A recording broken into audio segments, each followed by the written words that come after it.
Day to 8 Shirdi trip. అప్పటికే బాగా tired అయిపోయినా కూడా చాలా ఉత్సాహంతో కొంత యాటిట్యూడ్తో ట్రైన్ దిగాను. దేనికి ఉపయోగం?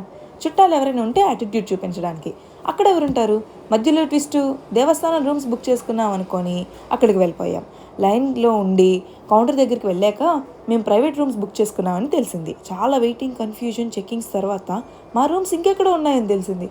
దేవస్థానం రూమ్స్ అయితే 200 నుండి స్టార్ట్ అయ్యాయి. బై ద వే, మా డెస్టినేషన్ రూమ్స్కి అయితే రీచ్ అయిపోయాం. సర్ప్రైజింగ్లీ రూమ్స్ చాలా బాగున్నాయి. పెద్ద bed, clean rest rooms, geyser facilities కూడా ఉన్నాయి. ప్రైస్ గెస్ట్ చేయగలరా? 300 per head. Total 1100 per day అయింది. ఆల్మోస్ట్ ఒక 1200 అనుకుందాం. మేము 4 మెంబర్స్ వెళ్ళాం కదా. అందరూ ఫ్రెష్ అప్ అయ్యే గ్యాప్లో చిన్న న్యాప్ వేసా. అయినా ఫ్రెండ్స్తో బయటకు వస్తే పడుకొనిస్తారా ఏంటి? నాలో ఉన్న హిడెన్ టాలెంట్తో ఓ పాట పాడేసరికి పడుకోమని చెప్పేసి వెళ్ళిపోయారు. ఫ్రెష్ అప్ అయిపోయేసరికి ఈవినింగ్ 3:30 అయిపోయింది. లంచ్ ఇంకా చేయలేదు. సో తెచ్చుకున్న ఫుడ్ తినేసి దర్శనంకి వెళ్ళిపోయాం. దర్శనం చాలా బాగా జరిగింది. ఈవినింగ్ అక్కడే షాపింగ్ చేసి డిన్నర్ చైనీస్ ఫుడ్ తినాలనిపించి నూడిల్స్ ఆర్డర్ చేశాం. మా వాళ్ళకి రైస్ తినకపోతే ఏదో లోట్లా అనిపించి రైస్ ఆర్డర్ చేశారు. చెప్పడానికి చాలా ఉంది. నెక్స్ట్ వీడియోలో షేర్ చేస్తాను. బాయ్.